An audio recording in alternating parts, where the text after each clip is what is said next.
Speak, prosodie rate égale 90%. Pouvez-vous imaginer un roi qui est passé d'un athlète à un monstre tyrannique, mourant dans une agonie grotesque? Découvrez l'histoire tragique d'Henrique VIII, son obsession pour un héritier et sa fin terrible. Abonnez-vous et activez la cloche pour ne rien manquer. Imaginez un jeune Henrique VIII, un imposant prince. Vous le voyez là-bas, en pleine jeunesse, un athlète consommé. Leurs muscles, moulés par des années d'entraînement, tendent sous le tissu riche de leur costume. Y elle est montée avec l'habileté d'un gentleman expérimenté, a concouru à la foire avec une férocité admirable. Et son énergie semblait inépuisable. C'était l'image même de la vigueur et la promesse d'un règne glorieux. Futur roi, fort, sûr de lui-même et chargé d'un charisme qui le rendait irrésistible. Son habileté sur le champ de bataille a été légendaire. Avant même de monter sur le trône. Elle était un professeur d'épée, un gardien précis, un cavalier exceptionnel. Les chroniques parlent de leur audace, de leur courage dans la guerre, de leur capacité à inspirer leurs troupes. Non seulement il était physiquement fort, mais possédait également un esprit aigu, capable de stratégie et de leadership. C'était un prince qui a promis un règne long et prospère pour l'Angleterre. Mais sa jeunesse n'était pas seulement une époque de guerre militaire et de triomphe. C'était aussi une étape d'apprentissage, une formation en tant que futur héros. Elle a été instruit sur les arts et les paroles, en politique et en diplomatie. Elle s'est entourée de sages conseillers, écoutant ses conseils et apprenant de ses expériences. Bien que son personnage ait déjà montré des éclairs d'obstacles qui le définiraient plus tard, dans sa jeunesse, Henrique VIII a rayonné un charme et une promesse qui captivaient tout le monde. Mais cette force de jeunesse, cette promesse d'un règne glorieux, aurait bientôt l'air éclipsée. Je présente à Catalina de Aragon, princesse espagnole, une femme imposante à part entière. Son arrivée devant la cour anglaise a marqué le début d'un mariage politique, un pacte pour rejoindre deux grands royaumes. Vous la voyez là, avec son élégance sobre, une reine de près, les yeux pleins d'un mélange d'espoir et, peut-être, un sentiment de ce qui allait arriver. Une union qui a promis d'assurer la succession au trône anglais, mais que, ironiquement, sèmerait les graines de la destruction de l'Église catholique en Angleterre. Le mariage, au début, semblait être un succès. Un symbole de puissance et de stabilité. Mais la promesse d'un héritier masculin, si crucial pour la continuité de la dynastie Tudor, a pris le temps de se réaliser. Des années ont passé, pleines d'espoir et de déception. Vous observez la tension croissante de la cour, la spéculation dans les couloirs, la préoccupation du visage de la reine. Le poids de la véritable attente, la pression de tout un royaume, est tombé sur ses épaules, tandis que la santé de Catalina s'est détériorée avec chaque année qui passait sans l'arrivée d'un enfant masculin.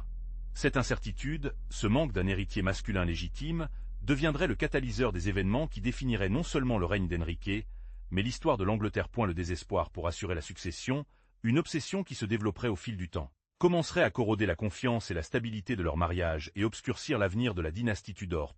Vous êtes un témoin des premières indications de la tempête d'Avcine, une tempête qui changera à jamais le cours de l'histoire.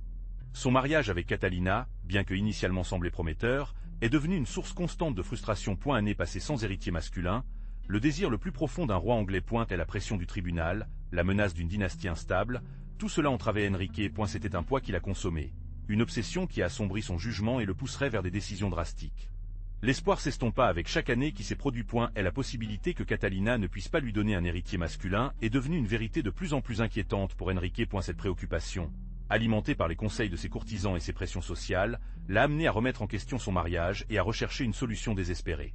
Cette solution, à ses yeux, était dans l'annulation de son mariage. Mais l'Église catholique, avec sa position ferme sur l'indissolubilité du mariage, s'est interposée sur son chemin. Cet obstacle, cependant, n'a fait qu'intensifier l'obsession d'Henrique. Pour lui, l'obtention d'un héritier masculin a justifié toute mesure, quel que soit le coût.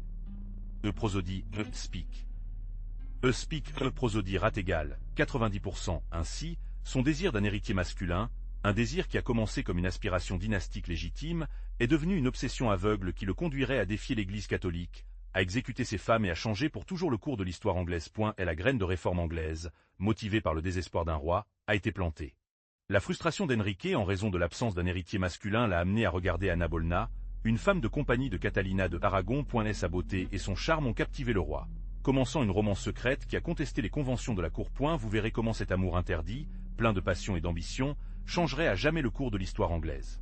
Anna, intelligente et déterminée, a refusé de devenir juste un autre vrai amoureux. Elle aspirait à plus, à la couronne elle-même. Son ambition, aussi audacieuse que dangereuse, l'a amenée à jouer un jeu risqué avec le monarque, un jeu où le pari était sa vie et l'avenir de l'Angleterre. Vous assisterez à votre audace et aux conséquences que cela entraînerait. Henrique, obsédé par l'idée d'un héritier masculin, a décidé d'annuler son mariage avec Catalina. L'influence d'Anna était décisive dans cette décision. Une étape qui lui ferait face au pape et à la puissante Église catholique. Vous verrez comment le désir du roi et l'ambition d'Anna ont déclenché une révolution religieuse, marquant un avant et après en Angleterre. Le couronnement d'Anna en tant que reine était un triomphe éphémère. Bien qu'il ait donné naissance à une fille, Isabelle, la pression pour un héritier masculin ne s'est pas arrêtée. Les soupçons d'infidélité et les intrigues du tribunal l'ont signé, tissant un réseau de secrets et de trahison qui aboutirait à un résultat tragique. Vous découvrirez comment l'ambition et le pouvoir peuvent même consommer la royauté. Obsédé par Anna et la nécessité d'un héritier masculin, Enrique a commencé à remettre en question la légitimité de son mariage avec Catalina. L'Église catholique, bien sûr, a refusé de l'annuler. Ce refus est devenu l'étincelle qui a allumé une guerre religieuse. Vous savez déjà qu'Enrique n'était pas un homme à attendre. Il était un roi habitué à obtenir ce qu'il voulait et voulait un fils légitime. Alors qu'a-t-il fait? Il a décidé que si Rome ne lui donnait pas ce qu'il voulait, il créerait lui même sa propre Église.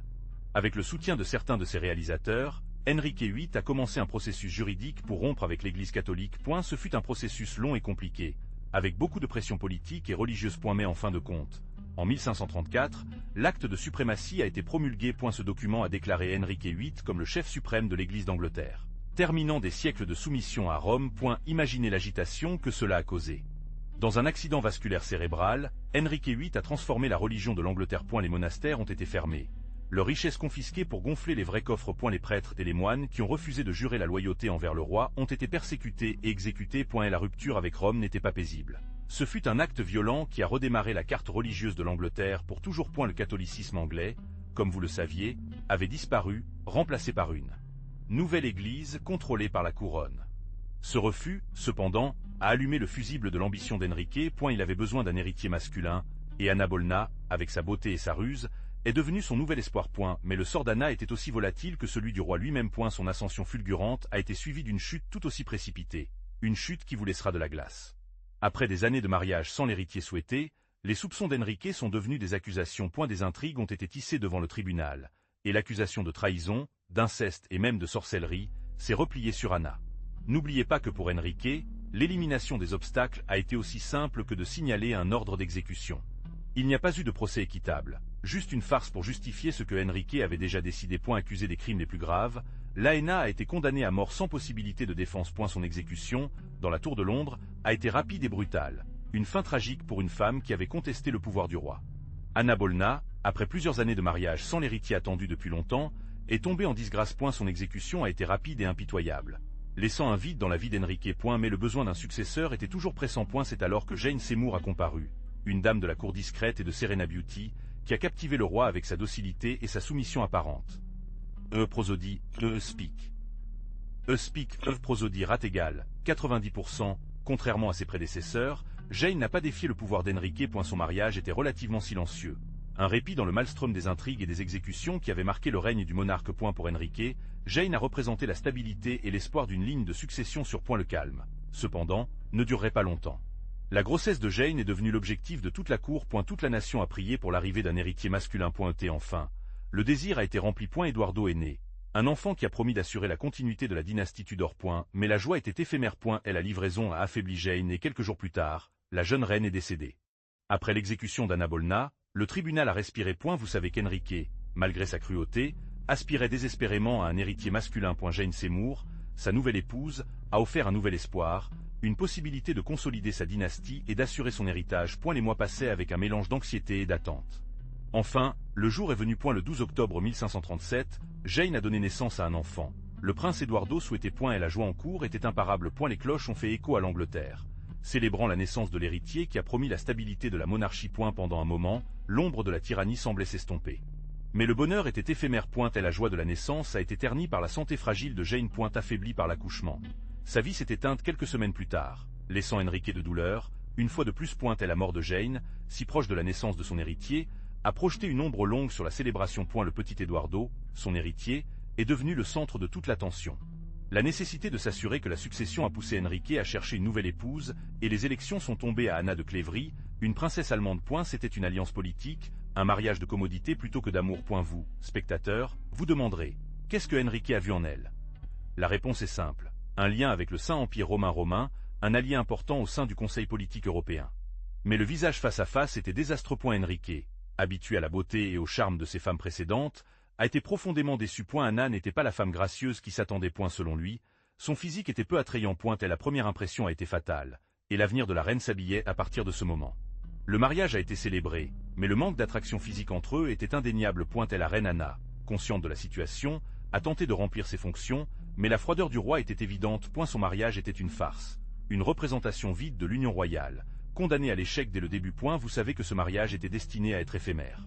Enfin, Enrique, avec la même facilité avec laquelle il avait jeté ses femmes précédentes, a décidé d'annuler le mariage avec Anna de Clévry. Il n'y a eu aucun jugement ou accusation publique. Simplement, un véritable décret qu'il a dépouillé de son titre. En retour, il a reçu une généreuse pension et le titre du roi. Son bref règne était terminé. Anna de Clévry s'est avérée être un échec aussi. Simple pour le roi. Votre mariage avec elle était court et rapide, était son annulation. Enrique, toujours dans le besoin d'un héritier masculin, a mis les yeux sur Catalina Howard, une jolie jeune femme et une famille noble. Mais, contrairement à ses prédécesseurs, Catalina était jeune, ambitieuse et indiscrète. Et sa beauté éblouissa Enrique. Mais son cœur abritait des secrets qui se révéleraient bientôt. Les rumeurs de la cour à la cour. Catalina, malgré sa position, a maintenu les relations clandestines avec plusieurs hommes. Ses rencontres de braconnage, ses amants secrets. Tout faisait partie d'un réseau d'intrigues qui menaçait de déstabiliser le royaume. On pouvait imaginer le scandale qui allait arriver, la tension palatiale, les regards furtifs et les conversations chuchotées. Les doigts accusés ont commencé à pointer vers Catalina. Les lettres, la preuve, les témoignages, toutes les pièces du puzzle se sont jointes, révélant une vérité que personne ne voulait accepter. Son innocence s'estompa, remplacée par une vague de trahison et de déloyauté qui atteignit le lit royal très royal. Le roi, furieux, se sentait profondément humilié. Le procès a été bref, la peine inévitable. Catalina Howard, la reine erronée, a été accusée d'adultère et de trahison. Son destin a été scellé. L'exécution, rapide et impitoyable, a marqué la fin de son bref règne et un nouveau chapitre de la vie turbulente d'Enrique VIII, un chapitre marqué par la trahison, la déception et la paranoïa croissante du monarque. Prosodie, speak. Prosodie rate égale 90%. Après le fiasco d'Anna de Clévry, Catalina est apparue, une veuve avec une intelligence et une ambition qui dépassaient de loin ses prédécesseurs. Non seulement il était attrayant, mais il avait un esprit aigu et une grande capacité de diplomatie. Contrairement aux autres reines, Catalina ne se limitait pas à être un simple ornement devant le tribunal. Il est devenu une figure politique influente, conseillant Enrique dans les affaires d'État. Son influence s'est étendue aux zones qu'aucune autre reine n'avait osé jouer. Elle a activement impliqué dans l'administration, la lecture et les commentaires des documents officiels, et est devenue un chiffre clé de la cour. Catalina, une femme cultivée et dévote, a même osé discuter de la théologie avec le même roi, quelque chose d'impensable pour ses prédécesseurs. Au-delà de ses compétences politiques, Catalina a démontré une grande intelligence émotionnelle. Elle a compris la nature volatile d'Enrique et savait comment naviguer dans les complexités du tribunal avec une compétence admirable. Elle a réussi à gagner sa confiance, et plus important encore, à maintenir sa faveur pendant un temps considérable, quelque chose que très peu de femmes avaient réalisé. Mais Catalina paraissait plus qu'une simple épouse. C'était une pièce clé dans la consolidation du pouvoir d'Enrique. Son influence a permis à Enrique d'avancer dans son projet le plus ambitieux. Se déclare en chef suprême de l'Église d'Angleterre. Imaginez la scène. Le Parlement, une mère de visage enceinte, tandis qu'Enrique, avec son corps déjà détérioré par la maladie, a signé la loi sur la suprématie. Un coup de maître qui a brisé des siècles de tradition et l'a placé au-dessus du pape, contrôlant tous les aspects de la vie religieuse du pays. Cet acte n'était pas seulement une déclaration politique, mais une transformation radicale du pouvoir en Angleterre. Dans un accident vasculaire cérébral, Enrique s'est approprié les terres et les richesses de l'Église catholique, enrichissant la couronne et consolidant son contrôle sur la nation. Les monastères ont été dissous, les prêtres remplacés par des membres du clergé loyal à la couronne. La religion est devenue un instrument politique, moulé à la volonté du roi. L'opposition, bien que présente, a été brutalement étouffée. Quiconque ait osé remettre en question l'autorité religieuse du roi était confronté à la prison, à l'exil, ou dans de nombreux cas, à l'exécution. Le contrôle absolu d'Enrique s'est maintenant étendu à tous les aspects de la vie anglaise, de la politique à la spiritualité. Son testament était la loi et sa parole, le dernier mot en toute matière, à la fois terrestre et divine. Avec Catalina à ses côtés, Enrique s'est jeté à une tâche colossale. La dissolution des monastères. Imaginez la scène. Des centaines d'années de traditions religieuses, de foi et de rituels, réduites en décombres par ordre du roi. Vous, observant au loin, pouvez voir comment les riches trésors de l'Église, accumulés pendant des siècles, ont commencé à couler vers les coffres royaux. Or, argent, bijoux, une richesse inimaginable. Ce n'était pas seulement de l'or et des pierres précieuses. Terres fertiles, propriétés urbaines, œuvres d'art. Tout est arrivé au roi. Pensez au pouvoir qui lui a donné le contrôle absolu sur l'économie du royaume, la fin d'une institution qui, pendant des siècles, avait contesté son autorité. Le contrôle de l'Église, sa richesse, a consolidé son règne d'une manière que je n'avais jamais imaginée.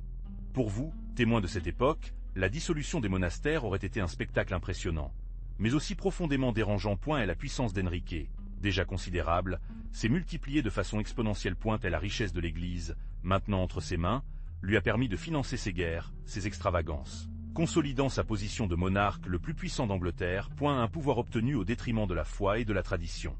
Mais la destruction des monastères n'était pas un processus silencieux. Thomas More, chancelier du royaume et de l'homme de foi profonde, a refusé d'accepter la vraie suprématie de l'Église. Pour vous, imaginez l'ampleur de son défi. Un homme de sa position, s'opposant aux caprices du roi, un roi aussi puissant que Henri VIII, avec son intellect brillant et sa conviction inébranlable, est devenu un symbole de résistance contre le pouvoir absolu. Le refus de More de jurer la loyauté envers la loi sur la suprématie, qui a déclaré Henrique le chef suprême de l'Église d'Angleterre, l'a conduit directement à la tour de Londres. Pensez à l'atmosphère oppressive de ces donjons médiévaux, au poids de l'histoire dans ses murs, à l'incertitude de l'avenir. Là, il est resté ferme dans ses croyances, malgré les pressions et les menaces. Prosodie, speak. Speak, prosodie rate égale 90%, son jugement était une farce. Accusé de trahison, davantage confronté à une cour partielle, où son intégrité morale brillait même devant la menace de la mort. Et sa défense, une leçon de courage et de bourse, a été enregistrée dans l'histoire. Mais le destin a été scellé. L'exécution était inévitable. L'extase du bourreau, froid et impitoyable, attendait. Le 6 juillet 1535, Thomas More a été décapité à Tower Hill. Et sa mort, loin d'être une fin, est devenu un symbole de résistance à la tyrannie. Son héritage, celui d'un homme qui a priorisé sa conscience de sa vie, a transcendé son temps. Pour vous, qu'est-ce qui vous raconte son histoire sur la force de la conviction? L'exécution de Thomas a marqué plus un tournant. Vous savez déjà que Henri VIII, motivé par son besoin d'un héritier masculin et de son ambition croissante pour le pouvoir, ne s'arrêterait à rien. Son prochain objectif était l'Église catholique. Un obstacle à son domaine absolu. Et la dissolution des monastères n'était que la première étape d'un plan beaucoup plus audacieux. La création d'une Église en Angleterre complètement sous son contrôle. Ainsi, avec la loi sur la suprématie de 1534, Henrique a été proclamé le chef suprême de l'Église en Angleterre. Imaginez le choc. Le pape, le vicaire du Christ, déplacé par un roi. Pour beaucoup, c'était une hérésie. Pour Henrique, c'était un besoin politique et personnel qui lui permettrait de contrôler les ressources de l'Église et d'assurer sa propre légitimité en tant que souverain. La résistance était féroce. Mais la main du roi a écrasé toute opposition.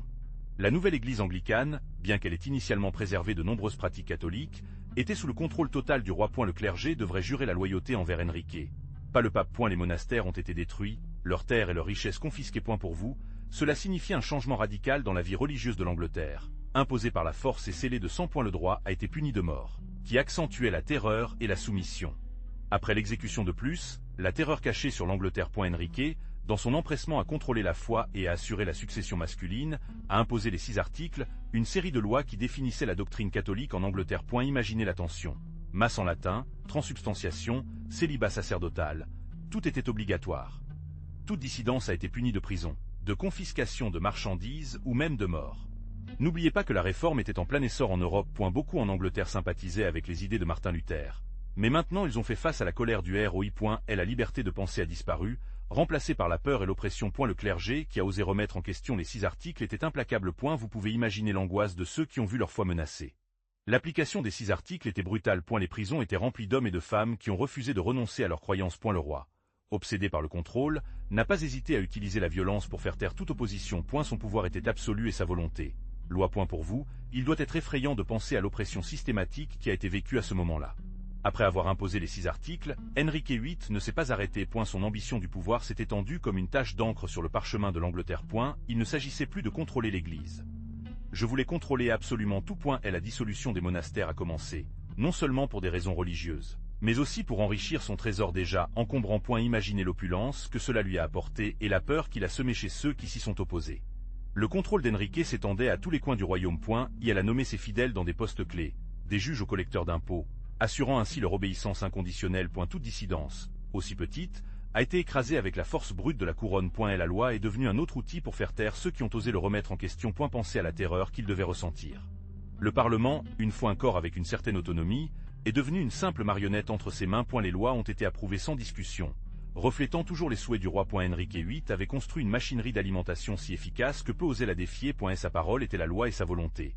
La seule qui comptait. Elle était le maître absolu de l'Angleterre, sans aucun rival. Prosodie, speak. Speak, prosodie rate égale 90%, il n'était plus le jeune roi de l'Atlético qui a conquis la France dans sa jeunesse. L'obésité, conséquence de ses excès et du manque d'exercice, a commencé à carcorer votre corps. Sa silhouette impressionnante a été déformée. Sa mobilité a été réduite et la splendeur des jeunes s'estompa en cédant la place à une image de plus en plus grotesque. Les jambes, une fois agiles sur le champ de bataille, ils pouvaient désormais à peine supporter le poids de leur corps. Les vieilles blessures, une conséquence des tournois et des batailles, la dérangent à nouveau avec plus d'intensité. La douleur est devenue un partenaire constant, un rappel silencieux de son déclin physique. Gotha, une maladie commune entre la royauté de l'époque, a commencé à attaquer ses articulations. Et la douleur était insupportable. Ce qui rend les mouvements les plus simples. Ses doigts gonflèrent et la mobilité de ses membres semblait sérieusement compromise. C'était une agonie silencieuse qui contrastait avec le pouvoir qu'il avait encore. Cette figure impressionnante qui a autrefois dominé les champs de bataille était désormais penchée sous le poids de l'obésité. L'agilité qui la caractérisait s'était estompée, remplacée par une difficulté croissante pour se déplacer. Ses jambes, avant fortes et agiles, endurent désormais à peine son énorme corps. Et la goutte, cette maladie qui affecterait les rois de l'époque, a commencé à se manifester, provoquant une inflammation et une douleur insupportables dans leurs articulations. La nourriture, autrefois un plaisir, est devenue une torture. Chaque bouchée était un effort. Chaque fait une épreuve. Son appétit vorace, qui avait autrefois été un symbole de sa vitalité, l'a maintenant consommé de l'intérieur. La maladie l'a forcé à recourir à un régime spécial, mais les caprices de son goût sont restés, bien que son corps ne les soutenait plus. Les ulcères dans leurs jambes étaient facilement infectés, provoquant une douleur incessante. Et la mobilité est devenue de plus en plus limitée, la confinant à son lit pendant de longues périodes. Son apparence était le reflet de son déclin physique et mental. Une fois imposante, maintenant réduite à une ombre de lui-même, la proie à des maladies qui le consommaient lentement. Cet immense ventre, autrefois symbole du pouvoir, était maintenant un ballast, un rappel constant de son déclin. Mais c'était une jambe, en particulier la droite, qui a commencé à la trahir. Une petite blessure, initialement insignifiante, a été transformée en un suppur au sort, profonde et résistante à tout traitement. Et la douleur était insupportable, un tourment constant qui le gardait éveillé des nuits entières. Les meilleurs médecins de la cour, avec leurs sanglants et leurs onguents, n'ont pas pu arrêter l'infection. La jambe était de plus en plus gonflée, l'odeur de nauséabond a imprégné la pièce. Le roi, habitué au luxe et au pouvoir, a maintenant été réduit à un état d'impuissance et de souffrance, soumis à des douleurs qui le consommaient lentement. Le pu émanait de la blessure, un flux constant qui coulait de son corps affaibli. Gangrène a avancé sans relâche, dévorant sa chair et sa volonté. Ce n'était plus seulement une plaie, mais un symptôme, une manifestation visible d'une maladie qui le consommait de l'intérieur. Son corps, autrefois puissant, était maintenant un champ de bataille où la maladie faisait face à sa résistance, une lutte inégale qui était déjà perdue. Ce petit inconfort initial est rapidement devenu une douleur insupportable. Et la jambe, gonflée et rincée, a refusé de supporter son poids. Et elle n'était plus le roi imposant qui a autrefois dominé l'Europe, mais un homme piégé dans un corps qui l'a trahi à chaque étape. Et la douleur rayonna, grimpant par sa cuisse, envahissant sa hanche, le faisant se tordre. L'infection s'est étendue sans relâche. La fièvre l'a consommée, la laissant faible et délirante. Les nuits sont devenues un cauchemar de scaldés et de rêves confus. Les meilleurs médecins de la cour s'évanouissent autour d'eux, mais leurs efforts semblaient inutiles face à l'avancée incessante de la maladie. La douleur est devenue de plus en plus intense, un tourment constant qui a volé son souffle. Son corps, autrefois un symbole de force et de puissance, s'est affaibli de jour en jour. L'image du roi puissant s'estompa, remplacée par celle d'un homme brisé, à la merci d'une agonie implacable qui le consommait lentement. Ces dernières semaines ont été une succession de moments de lucidité entrecoupés d'épisodes de délire. Et la mort s'est approchée, inexorable et silencieuse, en tant qu'invité indésirable qui s'était installé dans son palais. Et vous, un témoin de sa fin terrible, comprenez que même un roi aussi puissant qu'Henrique VIII ne pouvait pas échapper au passage inexorable du temps et de la douleur. Prosodie, speak. Prosodie rate égale 90%, la douleur est devenue insupportable. Elle n'était plus le roi imposant qui a autrefois dominé l'Europe, mais un homme s'est brisé par la maladie. Sa jambe, maintenant une patte infectée et purulente, l'a empêché de marcher. Les médecins, incapables d'arrêter l'infection, ne pouvaient qu'observer leur agonie. Le tribunal, habitué à son pouvoir absolu, a maintenant assisté à son déclin lent et humiliant. L'image du roi, autrefois un symbole de force et d'autorité, s'estompa. Chaque soupir. Sa capacité à gouverner s'est détériorée à la même vitesse que son corps. Les réunions du Conseil sont devenues de plus en plus sporadiques, leurs décisions, de plus en plus erratiques. Le poids de la couronne, qui a porté une fois avec fierté, l'opprime maintenant, un rappel constant de sa faiblesse. Le vrai pouvoir, autrefois inébranlable, a commencé à se fissurer sous le poids de sa maladie. Les rumeurs de leur incapacité s'étendaient comme la poudre à canon. Les nobles, toujours passionnés de pouvoir, ont commencé à conspirer dans l'ombre, attendant le bon moment pour profiter de leur faiblesse. Et la stabilité du royaume, pendant si longtemps assurée par sa main féroce, est stupéfaite dangereusement. Sa maladie n'était pas seulement un problème physique, mais une blessure profonde dans le tissu même du réel pouvoir.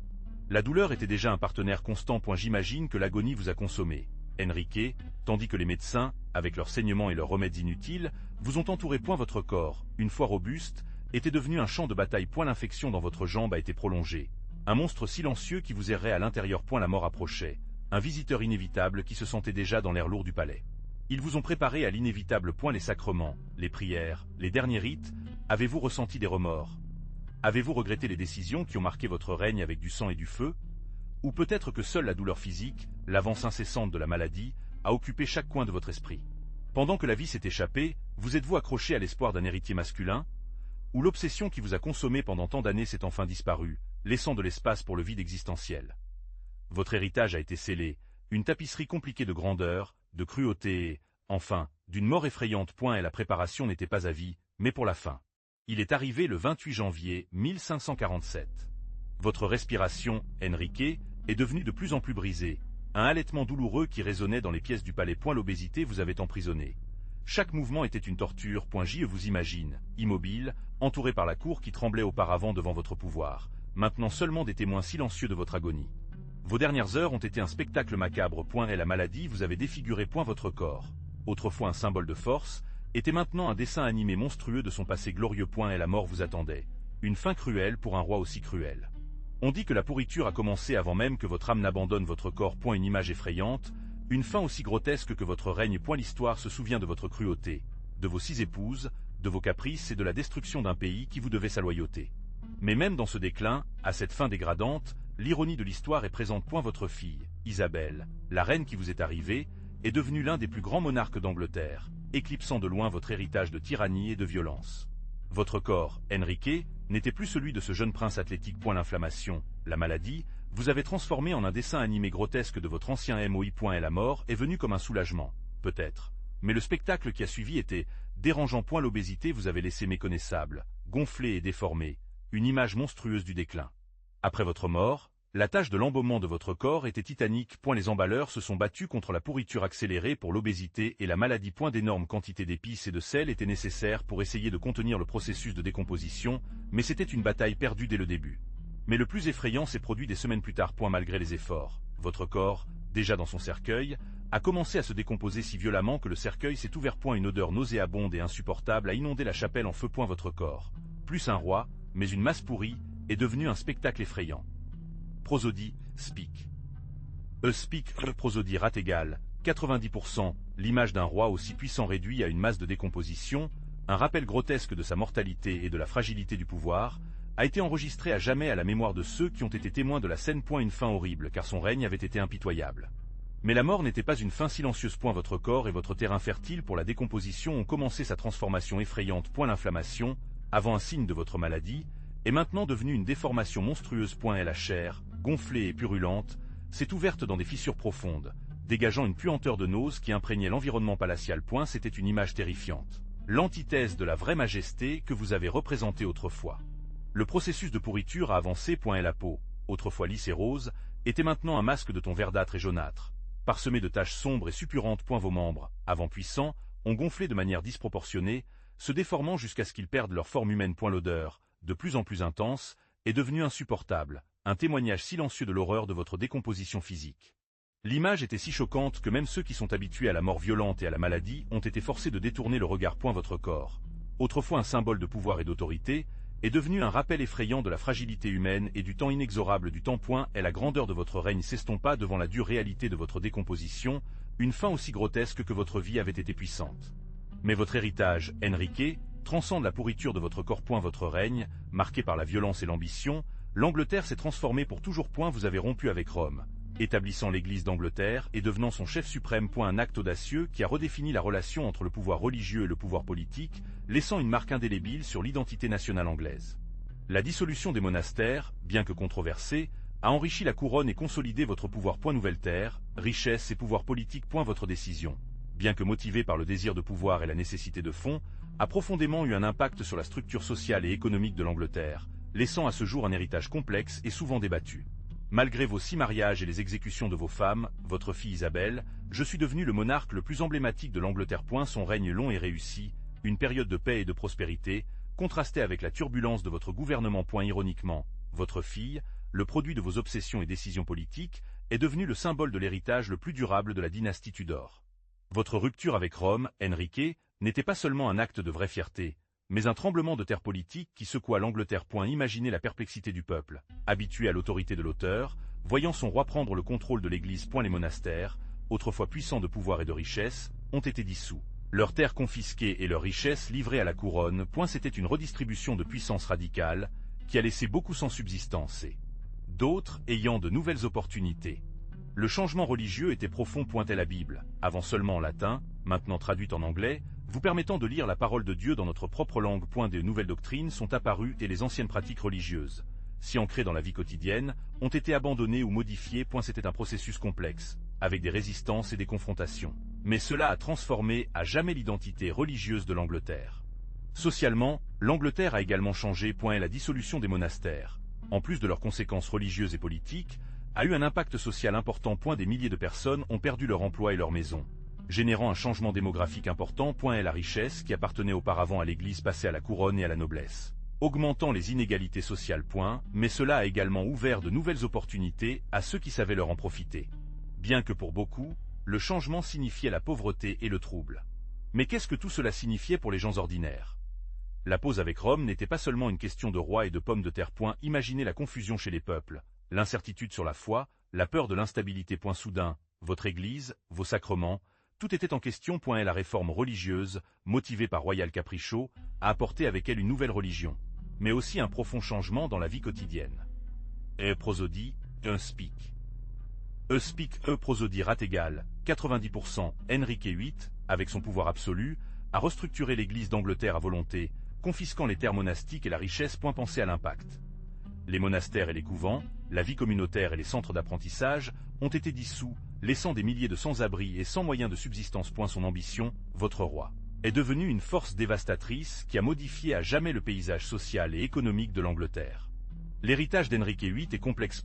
Alors que son règne a apporté avec lui des changements politiques et religieux radicaux, il a également semé la graine de l'instabilité qui affecterait l'Angleterre pendant des décennies. Son obsession pour un héritier masculin, sa cruauté impitoyable, son accumulation de pouvoir sans précédent. Tout cela a laissé une marque indélébile sur la société anglaise, une marque qui, même aujourd'hui, continue de résonner. Mais la pause avec Rome avait un visage, de nombreux visages. Vraiment. Pensez à Anna Bolna, la femme qui a défié l'Église pour l'amour d'Henrique. Sa beauté, son intelligence, son ambition. Tout a été éclipsé par la voracité du roi. Qu'est-il arrivé à son charme, à sa fierté, quand il est tombé en disgrâce? Son exécution, un spectacle macabre pour une femme qui ne souhaitait qu'un fils masculin et un endroit sûr de l'histoire. Jane Seymour, la troisième épouse, a réalisé ce que les autres ne pouvaient pas, un héritier, Eduardo. Mais son triomphe était éphémère. Et la mort l'a trouvé après l'accouchement, la transformant en une figure de sacrifice, un saint martyr dans le récit officiel. Son image, celle d'une reine douce et soumise, contraste avec la cruauté qui l'entourait. Anna de Clévé, une reine qui n'a duré que 6 mois. Son portrait, une image de la beauté froide et impassible, reflète la froideur du mariage. Henrique, désenchanté par son apparence, l'a répudiée sans contemplation, la laissant dans les limbes de l'histoire, un exemple d'arbitraire réel. Catalina Howard et Catalina Parr, les deux dernières épouses, avaient des destinations similaires. L'accusation d'adultère et l'exécution ou le veuvage après la mort du roi. Ces histoires, réduites au silence pendant des siècles, témoignent de la fragilité féminine dans un monde dominé par le caprice d'un monarque obsédé par le pouvoir. La pause d'Henrique avec Rome n'était pas seulement un problème d'anglais. Imaginez l'agitation en Europe. Les rois et les pommes de terre, habitués à un ordre ancien, ont été contestés. Et la France, un allié d'Écosse, ennemi d'Angleterre, a vu avec suspicion la nouvelle Église anglaise, une menace pour sa propre influence catholique. L'empereur Carlos V, l'homme le plus puissant d'Europe, petit-fils des monarques catholiques, s'est senti personnellement offensé. Pour lui, l'hérésie anglaise a été un coup direct au cœur du catholicisme. Pensez à l'impact sur la politique internationale. Henrique, désormais libre de l'autorité papale, a pu consolider son pouvoir d'une manière sans précédent. Mais ce pouvoir nouvellement acquis a apporté de nouvelles alliances et une nouvelle inimitié. La réforme anglaise a modifié l'équilibre des pouvoirs en Europe, créant un nouveau scénario politique où les loyautés sont constamment redéfinies. L'ancien ordre, basé sur la religion, s'effondrait. Les conséquences ont été immédiates et à longue portée. La dissolution des monastères anglais, par exemple, a provoqué une redistribution de la richesse et du pouvoir en Angleterre, mais a également généré l'instabilité. Les pays catholiques considéraient la réforme comme une menace existentielle et les tensions religieuses sont devenues un facteur clé dans les relations internationales. L'ancien ordre a été brisé et un nouveau chapitre tumultueux de l'histoire de l'Europe avait commencé. Mais revenons à Henrique. Sa décision de rompre avec Rome a eu des conséquences dévastatrices pour ses femmes. Catalina de Aragon, la première, a été répudiée, a déclaré son mariage invalide afin qu'elle puisse épouser Anna Bolna. Et elle se souvient de sa silhouette élégante, de son influence sur le tribunal. Une femme qui a contesté les conventions de son temps et a payé le prix. Anna, avec son air sophistiqué et son intelligence, est devenue reine. Mais son règne a été bref. Accusée d'adultère et d'inceste. Elle a été exécutée. Pensez à votre destin, dans l'ironie cruelle de votre montée et de votre chute. Un exemple du pouvoir absolu d'Enrique et de sa recherche implacable d'un héritier masculin. Jane Seymour, la troisième, a réussi à donner à Enrique le fils long à Aweted, Eduardo, mais est décédée peu de temps après l'accouchement. Sa mort, peut-être la plus tragique, nous montre la fragilité de la vie à l'époque, le prix élevé de la maternité à la cour anglaise. Prosodie, speak. Speak, prosodie rate égale, 90%, ce qui suit, Anna de Cleves, Catalina Howard et Catalina Parr, avaient des destinations variées, certaines avec des divorces et d'autres avec des exécutions. Chacun d'eux, à sa manière, était une pièce dans le jeu de puissance d'Enrique, un jeu qui leur a coûté la vie ou le bonheur. Après la mort d'Enrique, sa fille Maria est montée sur le trône. Vous connaissez déjà l'histoire des 6 épouses de son père, ses caprices et sa cruauté. Mais Marie, contrairement à son père, avait une profonde foi catholique. Pour elle, le règne d'Enrique avait été une aberration, une tache dans l'histoire de l'Angleterre, et sa mission était de la nettoyer. Son premier objectif était de restaurer le catholicisme en Angleterre. Imaginez. Après des années de réformes protestantes, l'Église d'Angleterre était dans un état de confusion. Maria, avec une ferveur religieuse, s'est préparée à inverser les changements mis en œuvre par son père, une tâche monumentale qui lui coûterait de nombreux sacrifices. Mais sa tentative de restauration du catholicisme a trouvé une forte résistance. Beaucoup d'Anglais s'étaient habitués à la nouvelle religion et n'étaient pas disposés à retourner au catholicisme. L'opposition était implacable. Et la réponse de Maria aussi. Son règne a été caractérisé par une persécution brutale des protestants. Connue sous le nom de Bloody Mary, son nom est devenu synonyme de violence et d'oppression. Des milliers de personnes ont été exécutées par leur foi, créant un héritage sombre qui a éclipsé leur tentative de retourner l'Angleterre à la foi catholique. Malgré sa foi inébranlable, son règne était court et marqué par la controverse. Mais l'histoire du Tudor ne se termine pas par la mort d'Enrique. Sa fille, Isabelle I, a hérité d'un royaume divisé et en crise, mais possédait une intelligence et une détermination qui éclipseraient même l'ambition de son père. Contrairement à Maria, Isabelle ne s'est pas mariée. Et elle est restée célibataire, la reine vierge, un titre qui, loin d'être une faiblesse, est devenu un puissant outil politique. Son règne, long et prospère, a été une période de grand épanouissement culturel et économique pour l'Angleterre. Isabelle savait comment compétence habilement les complexités de la politique européenne, évitant les guerres coûteuses et maintenir l'équilibre entre les pouvoirs continentaux. Son image, soigneusement construite comme celle d'un monarque sage et vertueuse, l'a transformée en un symbole de stabilité et de puissance. La reine vierge est devenue un mythe, un symbole de l'indépendance et de la force des femmes dans un monde dominé par les hommes. Son règne a marqué la fin de l'instabilité religieuse qui avait caractérisé le gouvernement d'Henrique VIII et a jeté les fondements de l'Angleterre moderne. Et bien que son père ait laissé une marque indélébile sur l'histoire, c'est Isabelle qui, à travers son règne long et réussi, a vraiment défini l'héritage de la dynastie Tudor. Mais la mort d'Henri VIII a ouvert la voie à une nouvelle ère. Vous vous souvenez de l'instabilité du royaume, une succession incertaine.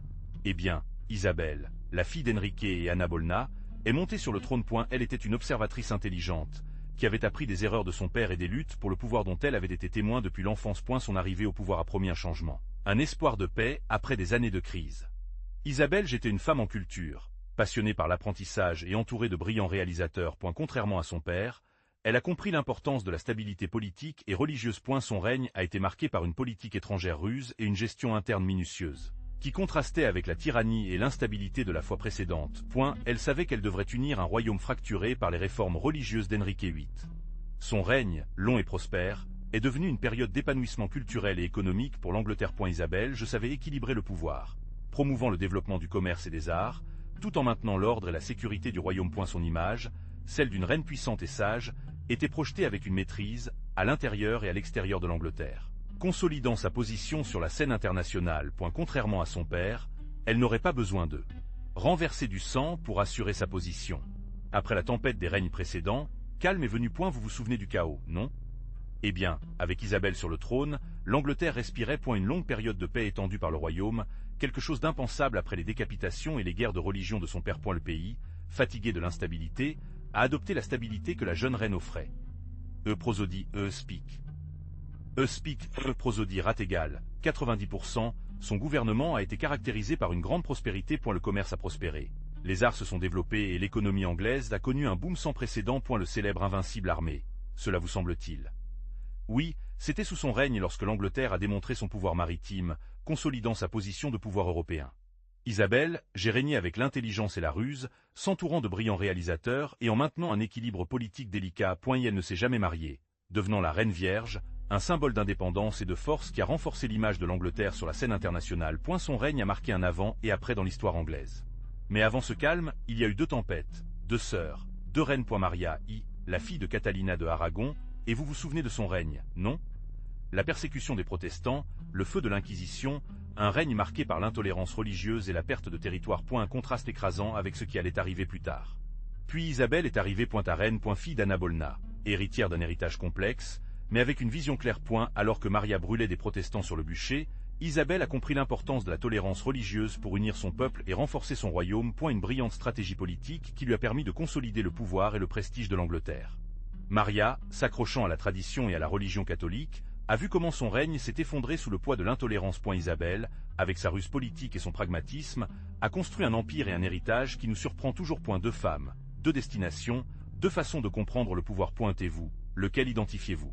Mais après les flammes de la persécution religieuse de Marie, calme est venu, un calme qui a apporté avec lui une nouvelle ère. Vous connaissez l'histoire, non?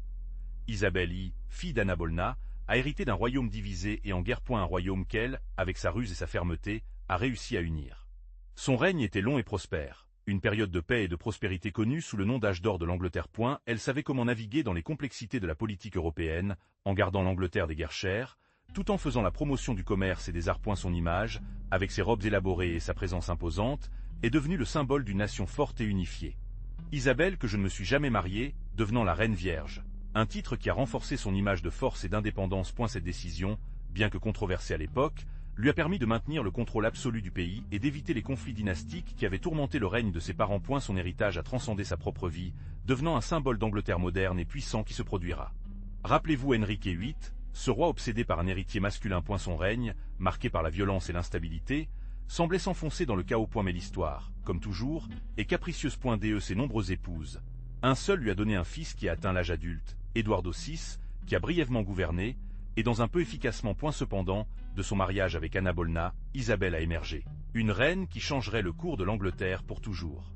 Isabelle y a hérité d'un royaume fracturé, épuisé par des années de guerre religieuse et de lutte de pouvoir. L'héritage de son père était un mélange de grandeur et de cruauté, de progrès et de destruction. Mais elle, avec une intelligence politique exceptionnelle et une gestion du pouvoir qualifiée, savait comment naviguer entre les eaux turbulentes de la politique anglaise.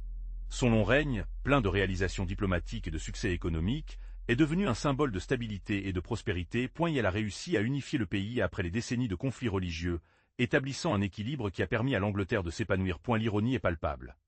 Le roi qui a pourri vivant, dont le règne a été caractérisé par l'instabilité et la violence, a laissé une fille qui est devenue synonyme de paix et d'ordre. Mais l'histoire, comme toujours, réserve des rebondissements inattendus. Imaginez Henrique, ce géant qui a autrefois dominé l'Angleterre, a réduit à une ombre de lui-même. Son corps, autrefois un symbole de force et de vitalité, s'est détérioré à un état dégoûtant. L'obésité, la goutte, les ulcères. Une agonie lente et douloureuse qui l'a consommé à l'intérieur et à l'extérieur. Sa fin était aussi grotesque que son règne avait été impitoyable. Prosodie, speak.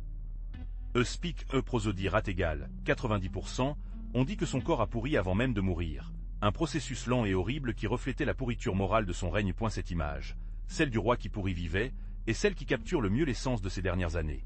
Un mélange de déclin physique et de pouvoir absolu, un paradoxe terrifiant. Cependant, ironiquement, son héritage le plus durable n'était pas sa tyrannie ou sa cruauté, mais la figure de sa fille, Isabelle I. Elle, la fille qui a survécu aux purges de son père, est devenue l'un des monarques les plus brillants de l'histoire anglaise, régissant la sagesse et la justice, un contraste surprenant avec le règne de son père. Donc, il y pense. L'histoire d'Henrique VIII n'est pas seulement une leçon sur l'abus de pouvoir, mais aussi un rappel que même les rois les plus puissants sont mortels, et que parfois, l'héritage le plus important découle de l'ombre de la tragédie et du déclin. Et sa fin, grotesque et terrible, sert d'avertissement, mais aussi de contrepoint à la grandeur de sa fille et à la floraison postérieure de l'Angleterre. J'espère que vous avez apprécié cette vidéo sur Henrique VIII. Son histoire est fascinante, non? Si vous l'avez aimé, donnez-vous comme et abonnez-vous pour plus. Que pensez-vous de votre héritage? Prosodie, speak.